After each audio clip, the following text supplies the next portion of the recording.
Okay, Ruby, the murder,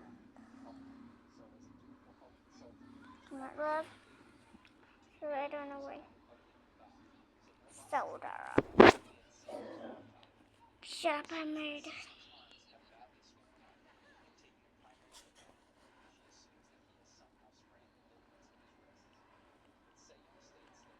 Leave.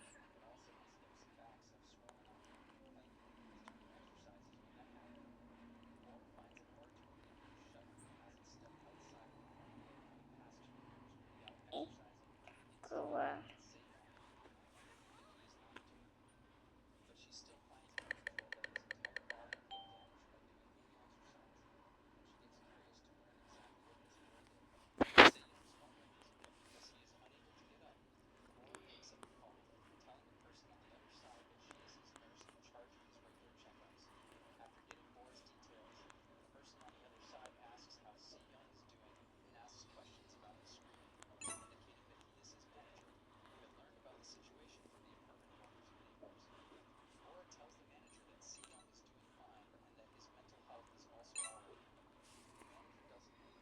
Mm.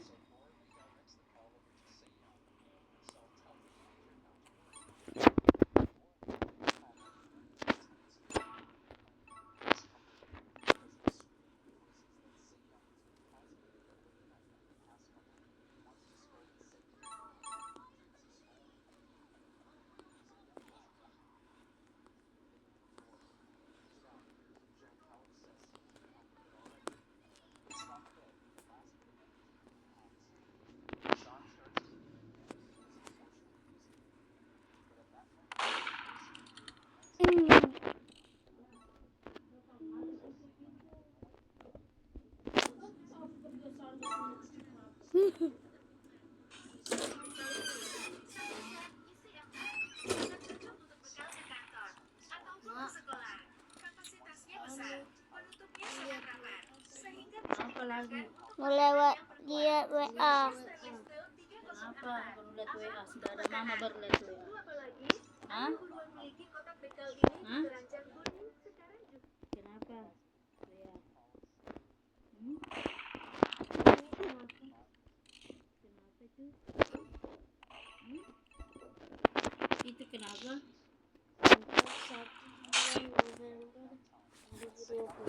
Enggak apa-apa belajar juga, enggak apa-apa itu buat perempuan aja. Perempuan aja. Sana cuci dok nada sama cuci. Bukain. Enggak apa-apa sana. Sana, mama tidur.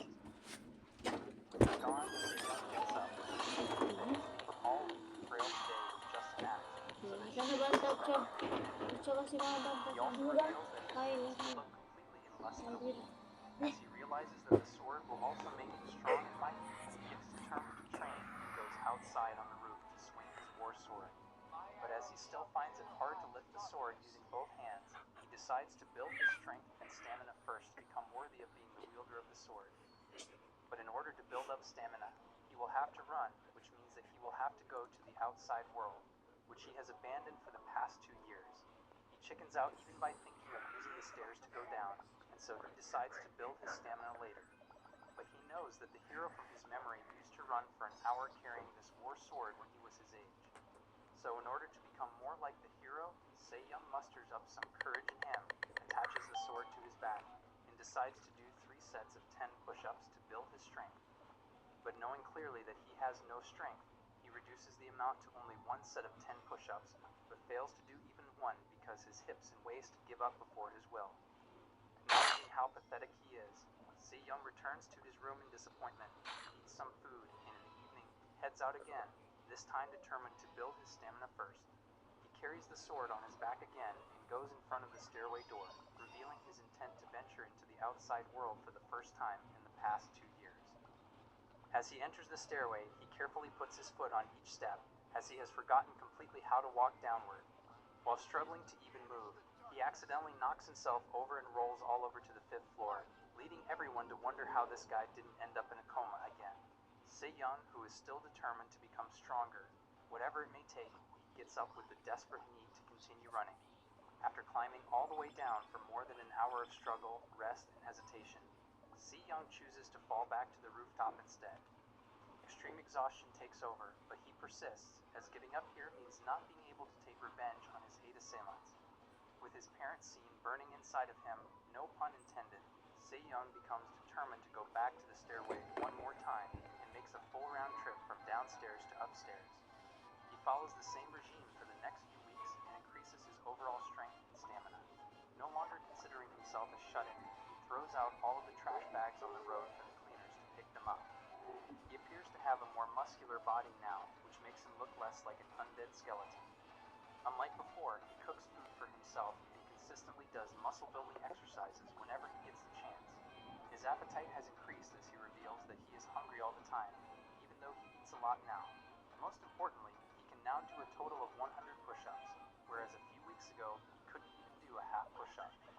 Finding peace and ecstasy in the painful training, Se-young keeps going and becomes even stronger over time.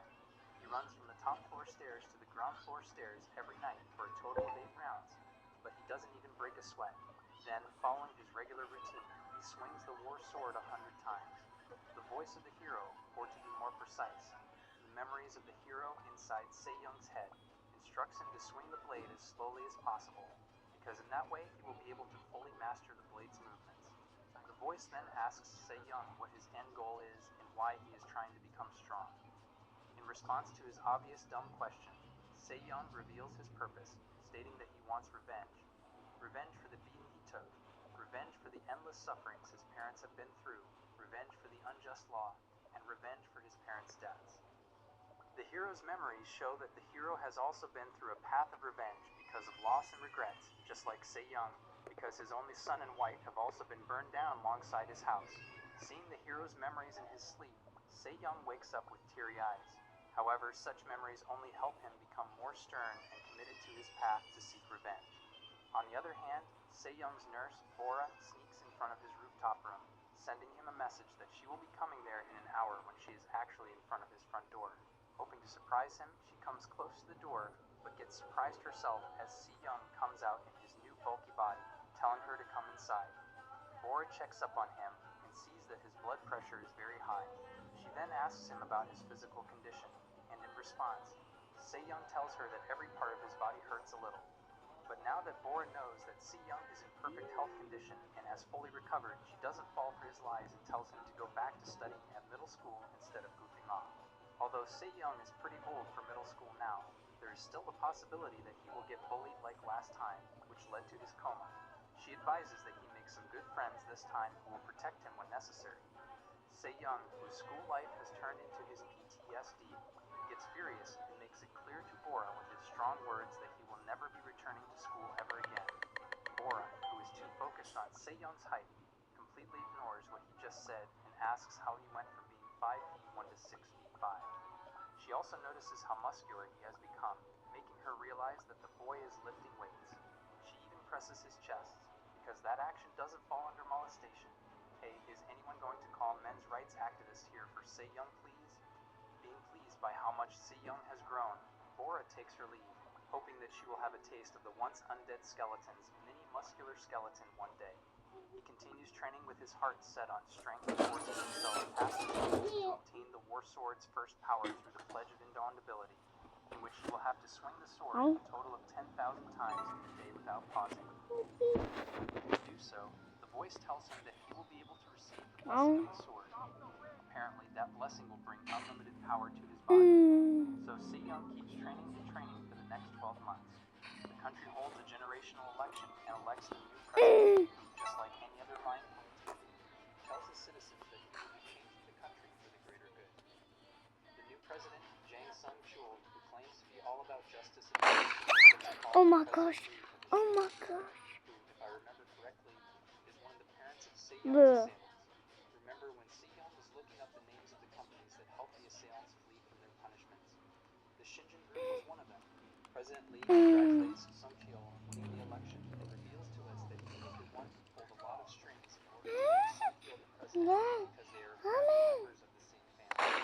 Speaking of family, he invites Sung-chul to a family get-together and tells him to bend the rules and laws in such a way that the 8 kids who fled to the United States can come back. The president also thinks that those 8 kids have had a hard time in the United States and thinks Joyride. as soon as possible. Joyride. However, I don't agree with this guy because I know for a fact that those kids dated a lot, went out partying, and lived basically the dream of any struggling Asian.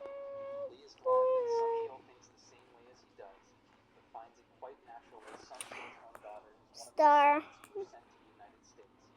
After ending the call with Lee, Sun Hill tells his assistant to make preparations for his daughter Soo-jung's glorious return and starts working like a total maniac. Soon after, at the Incheon International Airport, three spoiled brats, Jin, Junhee, Kenapa? and Soho, make their return and are greeted by Hien, Dan, and Changsu, who have also returned from the United States from the flight before. As the six of them reunite, they wonder where the other two, Shan and Soo-jung, are, asking Jin if they did come with them. Jin claims to not know where they are exactly, but from what she has heard, she assumes that they are somewhere off in Japan because they wanted to calm their minds before coming back to Korea. Apparently, Soo-jung, who wants to cool his head, has been doing the same thing for the past 2 years, thinking that he is just goofing around and wasting her papa's hard-earned money. We move on to the main topic, which is finding the person who caused them so much trouble, Se-young. Itu. They reveal their intentions to take revenge on Se-young and make a solid plan so that no evidence can be traced this time. On the other hand, Se-young's mom calls Se-young into the phone, telling her that no matter he wants to get back to school, she becomes concerned for him, as education is the basic necessity for a man to succeed. Lily So Rose. she advises Lily him to Rose. like Lily now, Rose. and if it helps, she offers him to come Saya stay tidak with her. tahu apa yang Se-young Anda. appreciates her kind offer, but still rejects it, telling her that he is still afraid of the outside world Apa even sih? only 3 years after the initial incident. But he assures her that he will be fine soon, telling her not to worry about him anymore. Tapi As apa? Se-young ends the call with his hands, he gets back to focusing on his main goal, which is to crush all of his enemies one by one. And now that he knows they will return to Korea since the president of the country is now one of the assailants' fathers, he makes the necessary preparations to enact revenge. Oke. In the meantime, a man comes in front of Se-young's apartment building and reveals that his team in black has been observing the location from different locations all day to ensure that no one has been entering or leaving. After concluding that there are no signs of Se-young moving outside or going inside, they conclude that either Se-young is not living in this location or he has locked himself somewhere inside. Figuring out that the loser never steps out of his apartment, the man in black reports the situation to two of the assailants, warning to take revenge on Se-young. As they learn that Se-young doesn't even go out anymore, they make their attack team barge into Se-young's apartment and drag him out to them. But knowing that the absolute psycho Soo-jung is in his camp right now, has better ideas to torture Se-young, they hold off on their plan until they make use of Soo-jung on a member of the famous Japanese mafia gang. Se-young, on the other hand, finds the host of the assailant group, and shows that they have regrouped with the exception of Soo-hyun and Soo-jung, who are still abroad. He gets so furious seeing their happy faces that it